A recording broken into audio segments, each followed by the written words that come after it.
Anonymous users. Every marketer's worst nightmare or just an unsolved Agatha Christie mystery? We're in a world where personalization is king, but with increasing privacy regulations and third-party data fading fast, how do brands connect the dots without overstepping boundaries?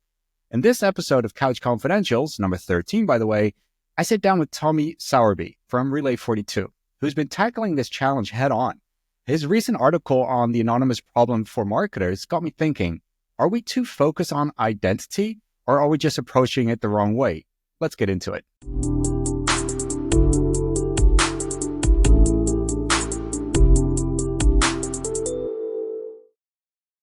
Hey, Tommy, thanks for joining. This is Couch Confidentials number 13. And I've been looking forward to this little chat with you after reading your article, The Anonymous Problem for Marketers on LinkedIn. And it really got me thinking about the missed opportunities we're seeing with anonymous users. And I covered this previously with Otoscope's solution together with Matthias Bettag. And I just can't seem to forget about it. But before we dive in, could you do like a quick introduction to the viewers? Yeah, hi. I'm Tom Sowerby. Pretty a veteran of the SaaS marketing space. I've worked at CDPs like Tealium, working at Relay42, which is a optimization platform around acquisition. So really keen to explore how we can try and turn anonymous visitors into happy, loyal customers, because I think that's a big area of growth. If you think about it, I think majority of sites have around 85 to 95% on them are anonymous. And people are spending hundreds of thousands, if not millions of pounds trying to optimize for the, 0 to 1 or 2, maybe 10% of people that they do know. But actually, if you can turn the needle a little bit on the anonymous ones, I think there's huge amounts of revenue companies are missing. So it's quite an interesting topic, and there's a lot of people coming at it from quite a few different angles. Yeah, no, definitely. And I mean, I think even in your article, you describe anonymous users as both a challenge and an opportunity. From your introduction, I hear that marketers are probably too focused on identifying users. Do we need to kind of change our view? And has there been any research that corroborates the potential value of anonymous users? Yeah, it's an interesting one, isn't it? I mean, it's really right all the way back, I think, to sort of CDPs and customer data platforms. I kind of feel like the word customer is kind of an unhelpful tool, unhelpful word in acronym, because there's not as much customer data, and the vast majority of that data going through platforms is anonymous. I think there's also another partly around there's not as huge amounts of innovation in the tech space as there used to be.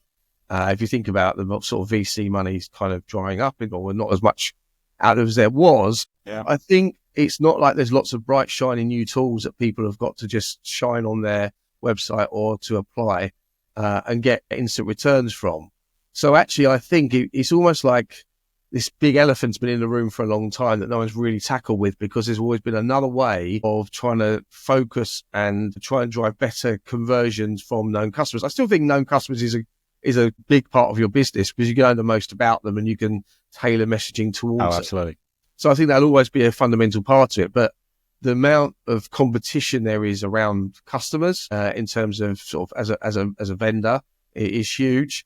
And actually, you have to turn the dial a lot less on a much bigger segment.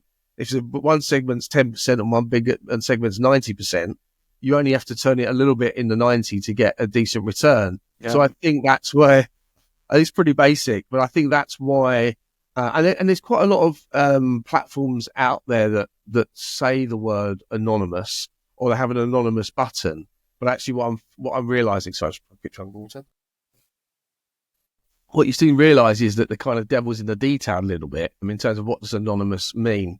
Also, you talked a little bit earlier about sort of grayness of there's not logged. There's a known customer not logged in. There's people with their cookies disabled. There's all manner of these kind of different avenues of it. But ultimately, in terms of the research we've had some really good numbers. Off the top of my head, I should have written them down for you, but you can go onto our website and have a look at them. But essentially, there's a sort of relative journey I think you can travel from being an anonymous user on a website to being able to personalize that experience for them. Onoscope do a good job of that. I mean, speaking to those guys, there's also the ability to create profiles on people that can persist over a period of time, enabling you to drive a personalization when they come back. And then obviously you can retarget as well anonymously through different platforms as well, through paid media channels. Yeah. That's a kind of your sort of anonymous journey. But I think there's also interesting tools out there as well. Wunderkind is another one. Yeah. Profile enrichment. And there was another one. I was talking to some guys last week and they mentioned a tag management solution that I completely, well, it's a little bit more than a tag management solution. Gentis, GENTIS.com. I believe they're an Austrian company, but they've also, they're focusing their go-to-market around privacy and very much focused on the German market with the with higher security. But I believe there's also an analytics company called Fathom Analytics, also working without cookies. So I do seem to, I don't want to call it a trend, but there's definitely people building out companies with these types of solutions. It definitely goes to prove that there is a demand for this. Are you seeing that in specific markets or countries? Well, I think Germany is obviously going to be the number one place that innovation comes from, because privacy is such a big part of it, and no surprise that they're leading the charge in it. I think there's actually a whole element of, I mean, we were for a long time geared up to around a sort of cookieless world or cookieless world program, something we offered, where we were looking at how you could be able to advertise retargeting using the Google privacy sandbox and APIs. We still kind of wait, as I said to you earlier, I had a message the other day on my Chrome that asked me about my privacy. I mentioned that, yeah. Yeah, and I wanted to have more targeted ads, and I wasn't sure if that was a precursor to the big, do you want third-party cookies removed? But it's only going one way, right? I mean, that's the thing. It's only going to go. It's only more and more. Well, that's a different topic, but I don't want to delve into the world of politics, because I feel that in the US, for instance, regulations are going to be loosened. There's going to be a little bit more room for these tech giants to gather more data on their users, which is, of course, brings up a whole different discussion. Yeah. How do people outside of that region, how should they be concerned about the safety of their data? And I've had talks with people saying, what happens if there's going to, I even saw it on my LinkedIn feed, someone saying, well, what happens if a law gets enforced within Europe saying, hey, European companies are only allowed to work with European SaaS solutions? That's going to make the playing field very diverse. Well, funny enough, I've actually had some meetings recently with a Dutch company, believe it enough, who one of their main concerns was data going into a bigger, one of the huge American companies, and actually wanting to ring fence their data within Europe. So it may well be that. I mean, obviously, I guess the deregulation from Trump and the rest of these sort of those guys probably will. I mean, I hadn't actually thought of that, to be honest with you. So I'm very much focused on the European market, but you're right. I mean, ultimately, if they make data more freely available, then that is going to be quite a challenge. I mean, Amazon obviously allow you to store your data within Europe anyway. So I guess it will depend. That's your own data. Yeah. I'm guessing using suppliers that can't ring fence their data within Europe will be a big problem. Yeah. But I know there's a whole network of privacy solutions out there that jumped up. Actually, guy used to work with us, Dan Hesmanho, who's from Martech. He's in a business called Pappy, which is basically looking API. I think it's privacy. Essentially doing the sandbox stuff for Google, but a sort of wider network of companies that are looking to offer privacy solutions. I guess the issue with a lot of that stuff, though, is if people are doing a cookieless analytics and things like that, I'm guessing that's all based on sort of sampling data of sorts, right? Because how else I think it's the same way. You need an X number of opted-in people to a certain percentage to be able to extrapolate behavior. I think that's the value. Yeah. Well, I even saw in Google Analytics, somebody, again, LinkedIn, I was spending too much time on LinkedIn. I need to find a new platform or spend more time with the family. But I also saw that Google had an announcement. Somebody showed this little banner above GA4 saying that due to Google consent mode, and they were using sampling to enrich the data that's potentially missed because of Google consent mode, or was it just because of they don't know how much traffic you're missing if people have ad blockers, but they were filling up that gap.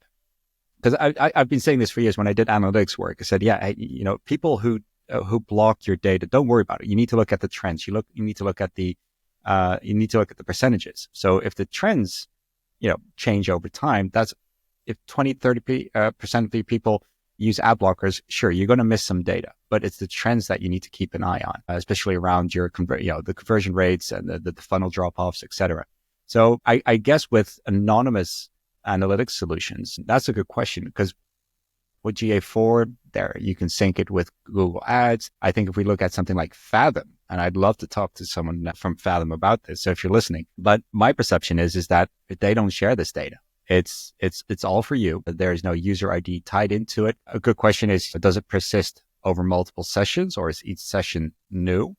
And indeed, that's another good question when it comes down to analytics. When conversion rate, conversion rate is never going to be 100% in every session of the people who do buy, because they don't have any previous sessions. So it's going to be interesting to see what that looks like in the reports. But I think the big one I see a lot, in that area is really about attribution, because a lot of the reason people start talking to me about anonymous isn't just, we talk a lot about anonymous paid media optimization and being able to create segments of users that have certain behaviors that you want to retarget through social media platforms. Yeah. And obviously you can do that through a Facebook, where you can basically give them all your data, but lots of companies don't want to give Facebook or Google all of their data. They don't want them to see everything that they're doing and then choose who to retarget. They want to have a ring-fence audience that they create, and then they can push those audiences. Yeah, security is riddled with holes like the Titanic. Seriously, it's... Well, and also, they're betting against you. You suddenly show people on your site that are showing some kind of interest, and you give them access to your first-party data, then suddenly that person's bidding is different elsewhere on the site, or they suddenly become someone of high value elsewhere, and that's indicated in those platforms. And it's hard to believe that there's not something going on like that, or there's a perception of that. But actually trying to understand attribution is a really key part of this as well. I think that's probably the bigger. I mean, I think a couple of Phosphor I've seen who do something in this space, trying to bring out some mixed media modeling, but actually trying to understand without that cookie piece around it, how do you even understand where to spend your money on what's working as well? And I think that's a really big challenge. And I think that's probably at the heart of that piece. But yeah. I mean, thinking about it then, what would be, it just came to my mind, how would you track the success of anonymous users on your website if you're not able to properly track it? Would that just bring to life the anonymous to known KPI? Well, I think there's things you can do. So, I mean, ultimately, I guess it's probably more like device, right, rather than user, I think, or even browser. Obviously, you land for us, for example, there's your ID management solutions out there. Really, we have one where you'll land on a page, and ultimately an ID will be created. Let's call it #1234, and then around that will be a series of IDs, and then from that ID, I call it basically like a key ring. And then and then you can attach every bit of information that is to every bit of ID that from other platforms that you can link to it. Yeah, exactly. And normally you try and get an email address. So once you got the email address, then you can fire out to an email at different times of day, and then the different devices come back, and suddenly you've got the hook. But before you get to that stage, you've still got #1234, and #1234 is going to have certain behaviors. And if you run a genuine real-time capability as well, and I mean sub 200 milliseconds. You'll be able to see people on the fly exhibiting certain behaviors that maybe will allow you to personalize what they want to do. So, for example, and sometimes that even trumps, even on a known customer journey, that will trump known behaviors. For example, you might as well, but I think it's a combination of the ID management and that real-time activation. So you can see that someone is navigating into certain areas and then start to personalize based on that. And I'm thinking, understanding on a flight, for example, the difference between a business traveller and someone travelling with their family, you'll start to indicate that will start to be fairly indicative quite quickly based on what they're doing. And obviously, if you understand that from the last visit and when they come back again, if you've got that ID, then you can start to change the Oh, language. no, absolutely. But interesting question, though, because two questions that I have is then if you do know who they are when they come back, even though they are anonymous in terms of PII, are they anonymous because you have an ID for them across multiple sessions? And that's one question. And the other one that came up as you were talking is, does real time become more important when dealing with anonymous users as compared to known users? My personal opinion is with the latter is yes, because if you known users, you have the luxury, if you do it well, to communicate with them through first-party communications, push notifications, email, in-app messaging, etc. So yeah, I'm just trying to think there. Is real-time does become more critical with anonymous?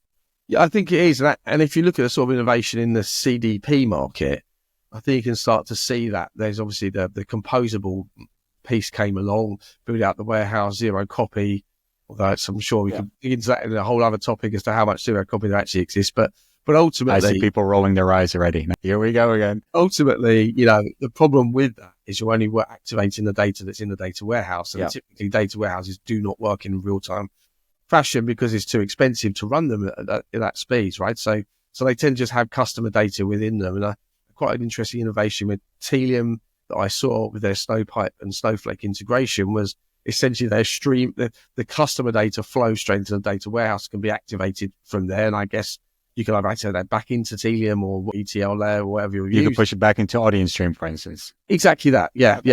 But actually, that's impressive. Yeah, and even if you might have they might have built out other, like, it would like to think these things all join together, but typically organizations have lots of different people everywhere doing different things. So there's probably other activation layers outside of, say, a Snowflake, but actually you could run that background. Yep. But then they're also streaming the real-time data, the anonymous data, and providing use cases in Tealium outside of that. And then that allows them to kind of almost turn a unknown user into a known user and then push that into the data warehouse to be. Oh, that's interesting. I mean, I'm sure it's not cheap. No. But if you split the streams, you keep the anonymous user data within the Tealium platform to begin with. You don't even send it to the data warehouse because, again, to what point, what degree would you need it?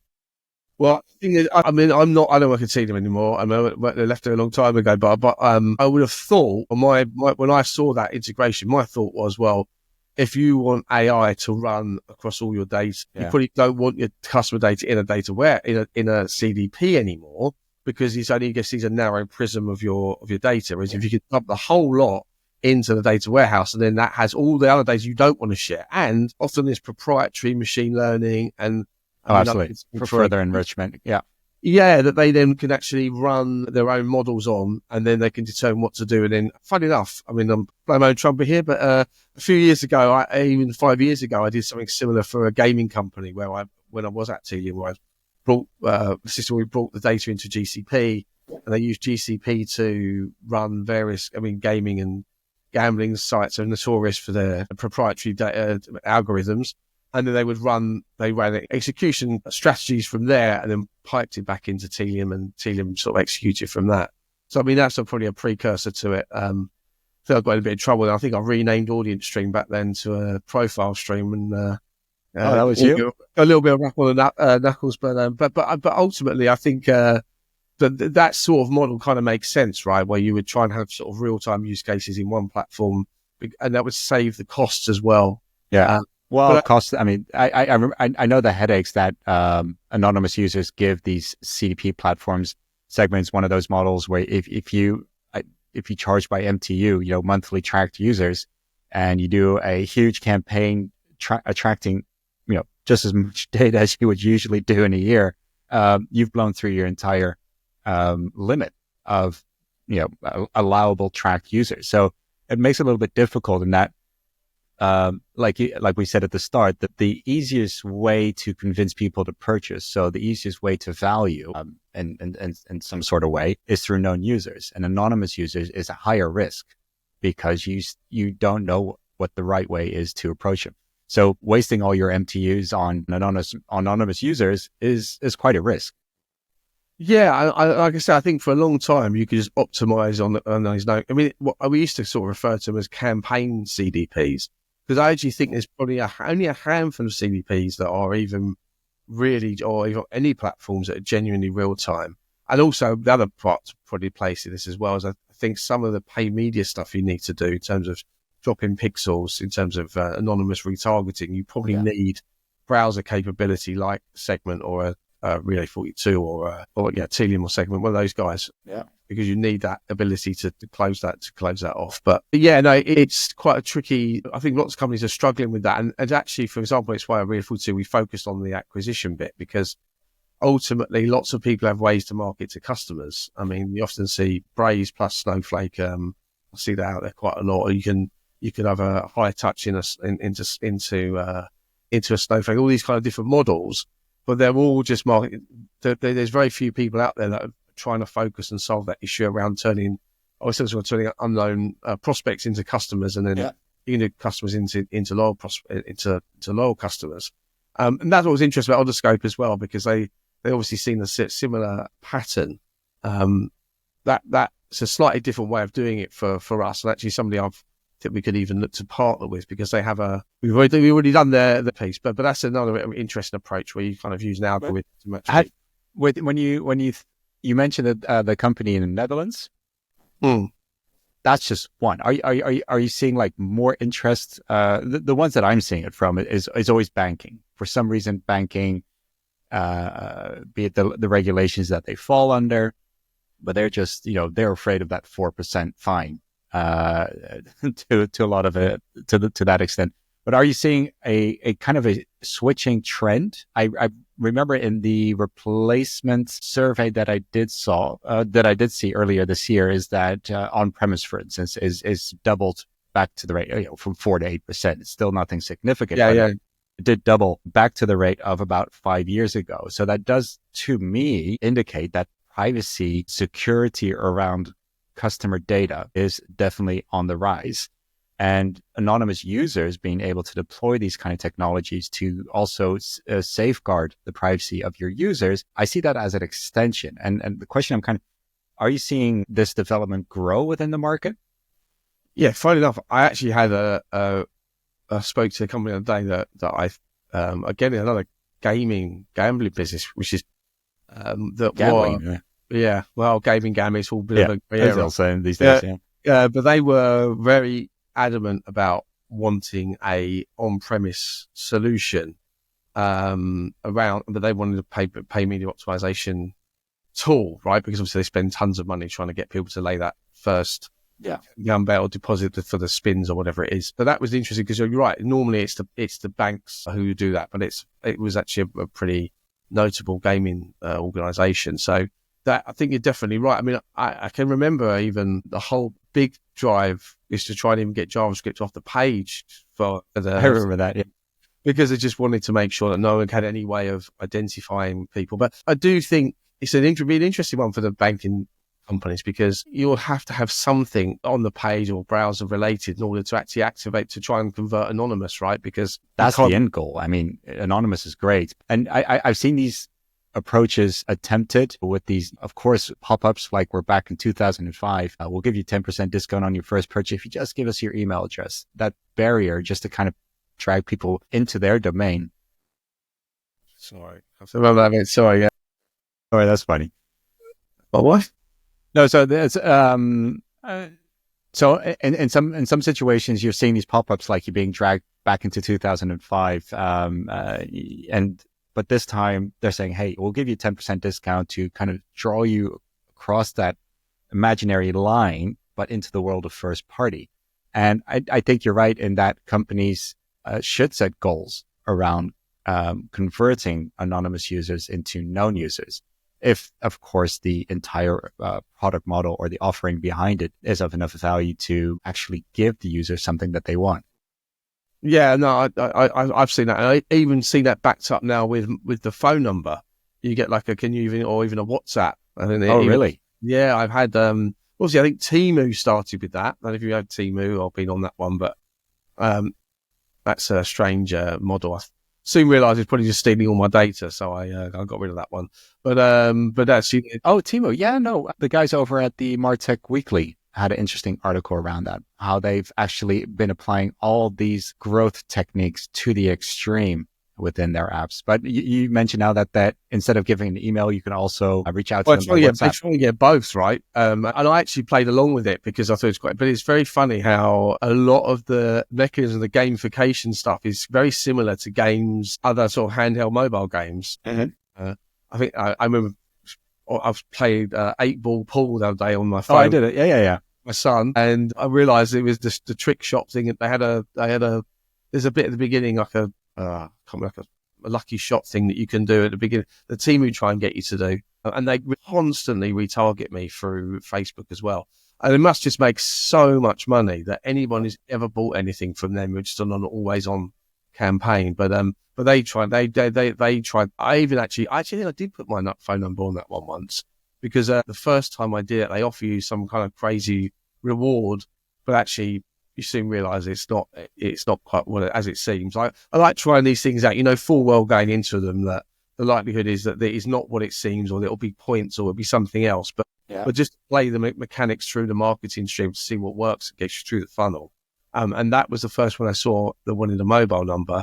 And now I've noticed that happens quite a lot with, well, not quite a lot, but I've noticed on quite a few sites. I guess because once you get the mobile phone and then you've got the email address, then you've got someone completely cross device. So yeah, and that's a real first party data grab. But I've always felt it just needs to be a value exchange, right? That's exactly. That was my next point. I mean, what's in it for the users? And with Timo, from what I've been hearing, I've never tried it out myself, is, they're just flinging discounts at you just to make sure to get you to convert, which, all right, I can understand. Discounts are great. When I go to a website and I see a 10% discount and I'm 90% sure that I'll buy something, I'll enter my email address just to get that discount code.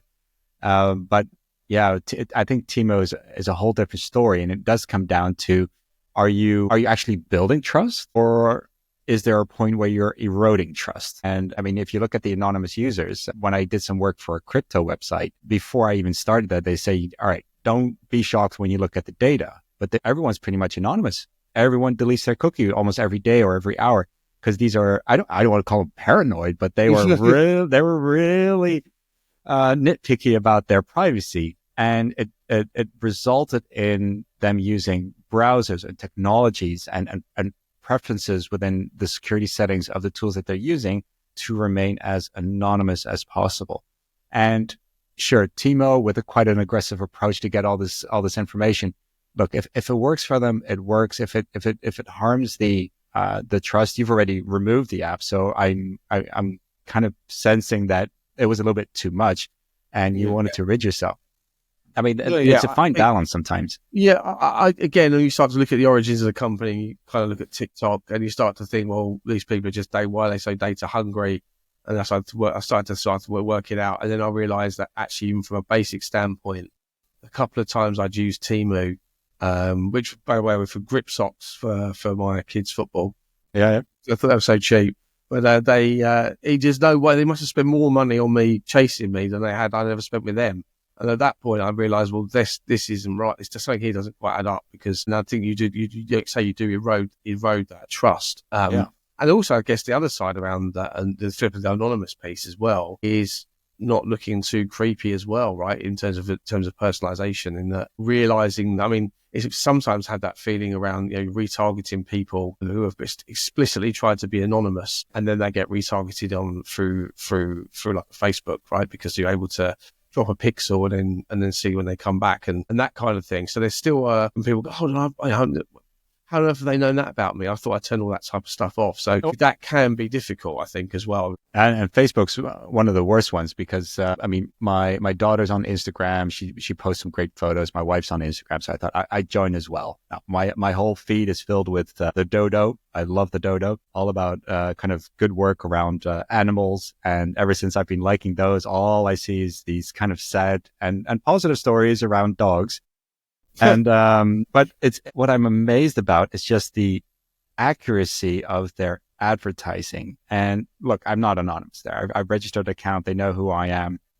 They've inferred my interests based on what I click on and what I view, kind of in terms of videos. But that's what creeps me out. And it's one of the main reasons why I would want to quit, is that even if I don't have the app open, that's my perception at the moment, I would have discussed the topic with my family. and you go back into the app and boom, there's ads for it. I'm like, how? I didn't even have the app open. I don't even have the permission for running in the background. Yeah, what I did on a lot of mine was I just turned the microphone off. That's how and I thought the microphone was what was doing it. I think so. But then I realised they were all at it. And it's frustrating at times because then I go to actually need a microphone to use for one of these things. I have to go back into the app and do it. I don't think anybody likes the idea of there being listened to more than anything else. But who was that? Siri had the same problem, or was it Google? I think it was Siri that they uncovered that there were people actually listening in to the conversations to try to determine what the topic is that, the question that was being asked.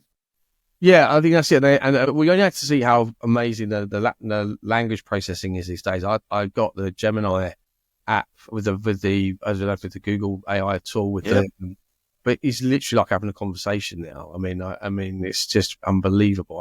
I'm not sure it's unbelievably good or unbelievably worrying. I'm not sure. You can ask really specific questions around it. Well, they have the UK. There's this granny in the UK that's AI generated that answers calls from scammers and keeps them talking. It was in the news in the Netherlands, but you haven't heard about this? I had specifically. I know I actually seen a guy on TV once who talked about doing it and changed his phone number so that it was like a high value number back the other way, and he'd keep him going for so long and then get him to ring him back, and it was like £6 an hour, and then he would make money out of it. But yeah, that was quite putting on another level. I need to write that one down. Hold on. No. I'm just kidding. I think it's so interesting about this anonymous piece as well, about the personalization bit, is what I've noticed is a lot of the platforms they'll have like an anonymous button that you tick. Oh yeah, I'm going to do, and ultimately it can often just be recommending the bestseller in a category, or it can be just recommending the basic stuff, or so people feel like they've got this thing covered.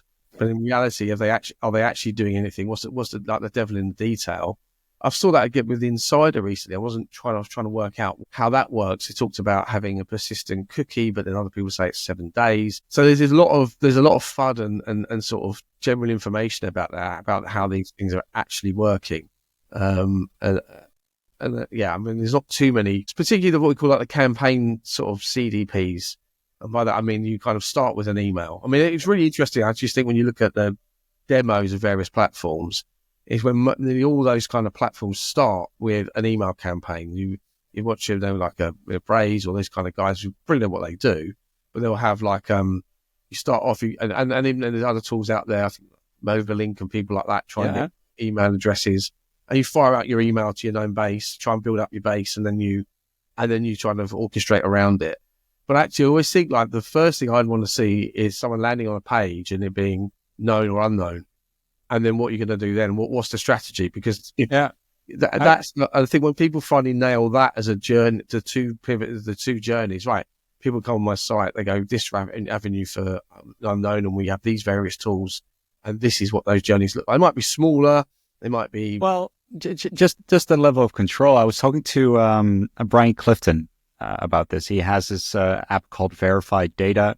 He used to be the top guy at Google Analytics Europe back in 2005 when they started in Europe. A very knowledgeable guy. And when I was talking to him, we kind of thought of the concept, and he said he has seen a few examples of this before where, look, you come into a website, and I agree, do you want to be tracked or not tracked? You need to ask a basic question. But the level of transparency that you're getting from these websites that you're going to is just minimal. People just need to come out and say, hey, because let's be honest, the amount of advertising websites are pretty much the same. You've got your Criteos, TikTok, Snapchat, you've got your Reddit, Facebook, Google.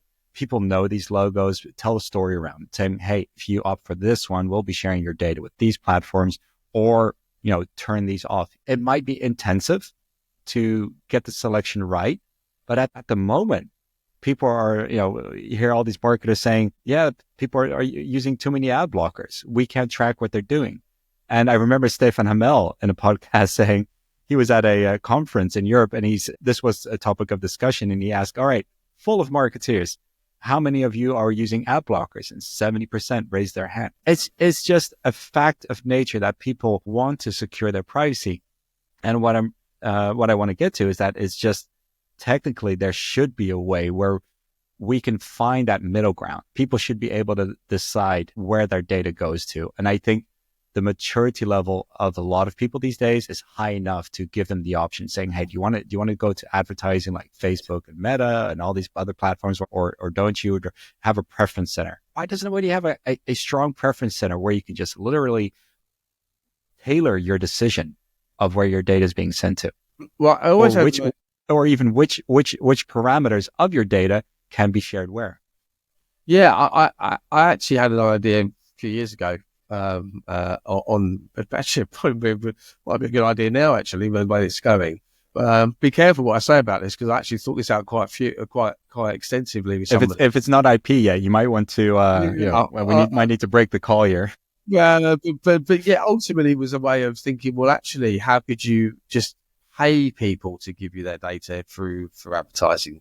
So essentially, you would be careful how much to say, but essentially, you would volunteer your information in a way that advertising companies could also, a bit like a third-party data, but voluntary third-party data, where each time you were kind of maybe advertised to, you get like a micro amount of money for volunteering your data.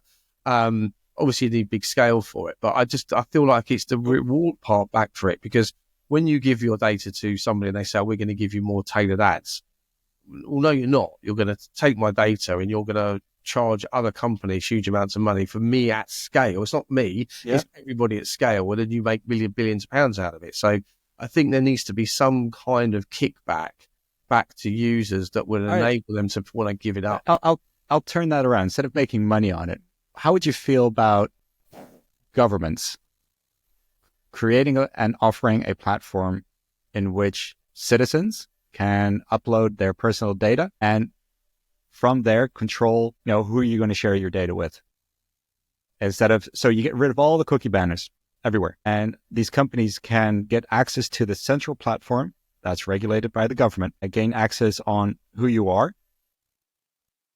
I'm just thinking out loud here. Yeah, there's no blueprint here, but yeah, being able to have full control over which data you share. I mean, even with other government agencies, you can share your data. I mean, I know for healthcare, for instance, I need to give permission for my doctor for my, where I get my medicine. I don't know the English word for it, that they are able to, or even between two doctors, I need to give permission if they're allowed to see my profile. Why don't we do that on a government level for e-commerce then? Yeah, well, we're in the UK, of course, I think a patient knows best, I think it's called. It's yeah. The thing that we have over here with sort of permissions and allowances. I think there's always going to be an assumption, especially these days, that anything the government does is done against you. You're going to have the tinfoil hat brigade on you, thinking there's something. And there's nobody more critical of the government than the British people at the moment, right? Yeah, well, yeah. I mean, I think governments all around the world are struggling for that kind of. Oh, that's true. Yeah. But it's a weird way to say that, because in terms of institutions, a lot of the power has been eroded by government's powers have been eroded by financial institutions and the growth of these kind of organisations that hold the data. So you're right. Historically, data was held by a government on people, and now it's this data's probably held but much more by these. By big tech. But here's an interesting story, though. I was talking to some guys from Australia. They're developing a customer engagement platform. They have roots in India, but apparently in India, there's this system called the ONDC, the Open Network Digital Commerce Platform, which is a government setup platform that democratizes the marketplaces industry. So from what I've been told, it's one of the main reasons why Amazon can't get a foothold there, is that it's an open network with their own messaging protocols to connect buyers with sellers.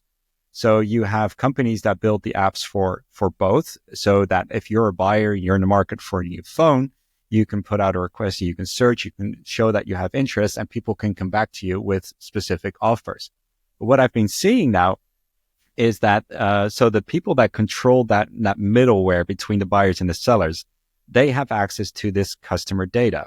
But this interesting case is with one of the examples, this huge company, I can't name the name, they have access to everyone on that ONDC who has viewed their products or has at least interacted with their products at least once through this customer engagement platform. They act as a data clean room, whatever you want to call it. The supplier of these products cannot see the individual information of these users, but they can communicate on first-party channels. So they can do WhatsApp messaging with them, even put out campaigns through WhatsApp and email.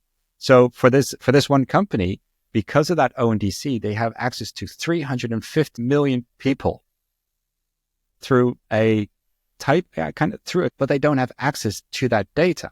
And I find that so interesting because the data is secured for the user, but you're still saying, user, if you're interested, we can share your data with the vendor, and they can still contact you with offers or with product support, etc. Well, that might be the future of SaaS, to be honest with you. I mean, it's in terms of that. I mean, that's one big thing where you see in terms of either outreach or even how buying's changed these days. And I mean, a lot of that, I guess, is we're all in this B2B SaaS world. I mean, that's another part that's become more anonymous, right? I mean, it used to be that you would get rung up by, people would have been interested in a topic, 5 vendors would get called in, and it's all do the show and tell. And these days, it's 70% of the buying journey is done before they've even spoken to anybody in the organisation. And I do think innovations like this, where people can, and I think in many ways it's because B2B buying used to be seen as separate to B2C buying, and I think now people are just mirroring. Like if I buy a TV, I don't walk into, well, I don't know it's over there, but Dixon's or Curry's or wherever you used in the old days, you'd walk into one of those stores and you would talk to the guys in there, and these days you walk in and you're like, have you got an OLED 4767 whatever, and you're very specific about your requirements. And B2B terms, here's my short list. Do you have any of these? Yeah, exactly. It's the thing now. I've looked into. I know I'm looking at CDPs. I think I want and actually to change anybody's mind is quite difficult. Or that's true. Yeah, and actually you're change at the margins, which is why it's very important. I think that people business. Even seeing with my kids, by the way, now that you mention it, we don't go to stores anymore to browse. We go to stores to buy because we've already made up our decision.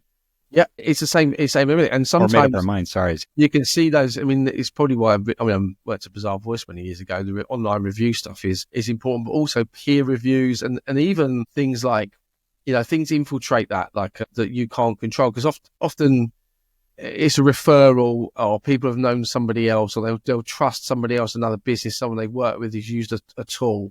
So they're not really exploring the markets or in the same way they used to, or often they've come and bought a tool they're happy with. They bought it 3 years ago, and 3 years a lot might have changed. So they start with this idea that they want X tool because someone they spoke to in the past told them about it. And now they're looking, is anything else come along that's better than this? And that's the benchmark. So it can be quite hard to sort of to navigate that world. So I think, Anonymous is going to be the big player for across everything, right? Across from as more and more people. I mean, I think it's a trust issue. I think it's absolutely. Yeah, I think that's it. I mean, trusting people with your data, being followed around the internet, that kind of stuff.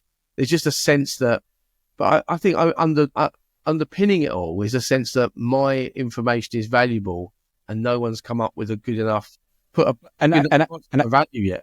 on that yet for me to want to give it up. And I think that the biggest problem that I have in that kind of situation is what if I lose trust in a brand? Where is that button I can click to say, hey, forget about me, delete my account, delete all my records that you have of me? It's not there. You know what? You actually can. Well, you can do DNRs, but yeah. You can get an email sent in and it says, or it's not DNR. That's do not resuscitate. I remember happening. Please resuscitate me. I remember happening at Tealium and then having to have a real a lot of process around it if people had left you and that kind of things, and people checking up. So you do that. But I think we just need to make it, like you say, it can be as basic as give me your email address for 25% off. And actually, I think that's another thing you can do on. We haven't really talked about the role of AI yet, right? I mean, AI can. Come on, Tommy. I was hoping to get through one podcast not talking about AI. Just well, right, yeah, but I do feel like AI can spot good patterns around people and behaviours that can indicate personalization strategies, and also indicate which people you should target or not target through retarget through paid media channels as well. I think that's a really key part of it. So I think that's it's going to make marketers' lives easier, absolutely. And I think even on the anonymous level, so not the cookieless level, but definitely on the anonymous level, that even their AI can play a role. What is the best channel to advertise to you on? It's going to be Facebook. Is it going to be Google Ads? Once you start looking at the context of the ads, what's going to resonate more with this anonymous user who keeps on coming back for some reason, but never wants to sign up. So yeah, no, absolutely. I think it's going to, I think it's going to cause a whole lot of work, because you're going to get your campaign velocities are going to skyrocket. They're going to become so fast that you as a human probably wouldn't be able to keep up. But you could instruct AI to say, hey, and I think this is part of what High Touch is doing with their AI decisioning, is to make sure you stay on top of what behavior are you seeing with these users, and jump into that opportunity immediately. Well, I think you're right. I mean, that I put earlier about the AI piece existing within like a Snowflake with their Cortex one, or the other tools that are out there. You want it across everything. But actually, so I kind of thought, well, if all the tools, every tool is going to suddenly produce an AI co-pilot, and every tool is going to want AI in it. But ultimately, you don't want AI looking at a slice of your actions. It needs to be over the course of it. So this is going to sit in those bigger platforms, whether it's in GCP or whether it's in Snowflake or whatever. But actually, that does leave an avenue open for having AI specifically driven for acquisition. So a little plug here for us at Relay42. We actually do that today, where we will use a likeness to convert score to inform bidding strategies, and we got really good results doing that. Obviously, very basic level, people with a high propensity to convert probably don't need to be retargeted, and people with a low don't either. And it's the people in the middle you want to go after. But actually, that's been a really, really strong use case for us. I had a demo coming up. No, we will. I think. Well, we've got you in. We got some new bits coming out, and then for end of March. So hopefully in April we'll be on demo diagnosis. But actually, I mean, it does. I think that does show the AI piece in terms of spotting patterns and movements around pages. There's no way back. Yeah, that's going to make a really big player within. And do you know what? AI will probably play a big part within the analytics space as well, in terms of those patterns over time, and training it as well. Yeah, that's my. Imagine if you can combine the two, then. Yeah, well, that's it. I mean, it was another one of my extensive career in SaaS. I worked at the Content Square for a few years, and actually that is an area of optimization, analytics as well. I was thinking that probably that'd be a really big area for AI to come into, where it can sort of analyze behaviors, journeys, videos in nanoseconds, and start driving strategies for people almost instantly. In the session, just optimizing your path right based on your behaviors. Yeah. Yeah. And exactly. Made that session back from informing, we're getting into beer territory now, right? Because this is the kind of discussions we need with beers right now.